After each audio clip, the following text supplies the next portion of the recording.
Around 2 years ago now, I made what probably remains to this day my most storied GD level. Numb was the result of 2.2 having just come out and me really wanting to make a level with all the new shit.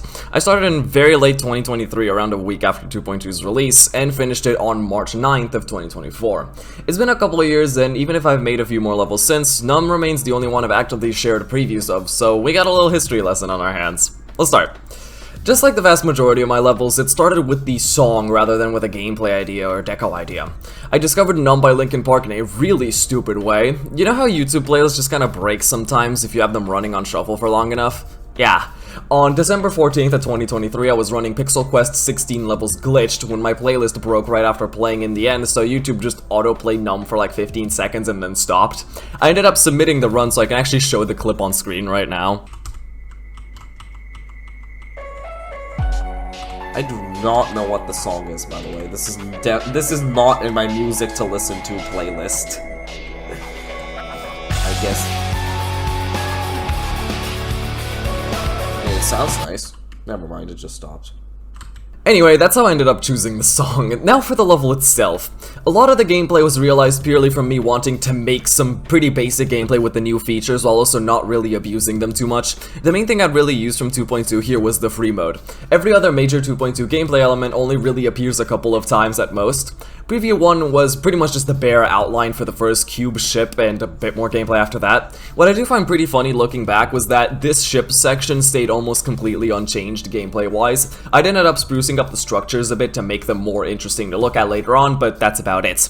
With Preview 2, I made the first cube a lot more of an actual section rather than filler gameplay by changing the green portals at the start to normal gravity portals, and replacing the big long platform with nothing on it to a bunch of slopes to sync to the song a bit better, and adding a slope to the rising block at the beginning to make the entrance and the whole thing feel a lot more complete. I also added a bit more gameplay past where the original preview ended, including this awful blind timing that I fortunately fixed later.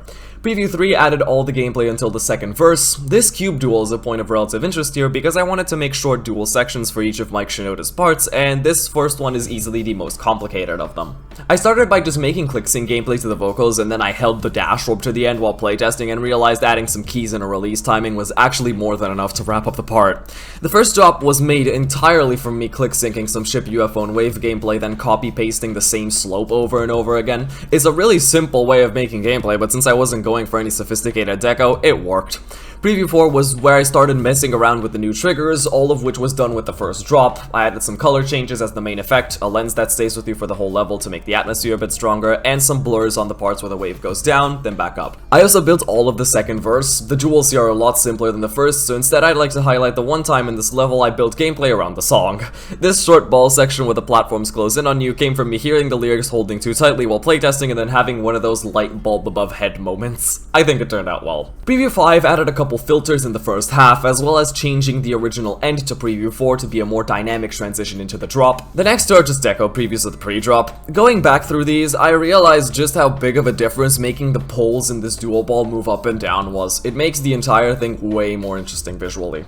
Preview 8 was where I finally made the drop look better by removing all the unnecessary slopes and filling everything in. I also removed the blind wave click after you go down. It's here I also built most of the gameplay for the second drop, including this part where the reason it even turns into a spider halfway through was because I wanted to switch from ship and didn't know what game mode to pick, so I just cycled through all of them on no clip until one felt fun enough. Spider ended up winning.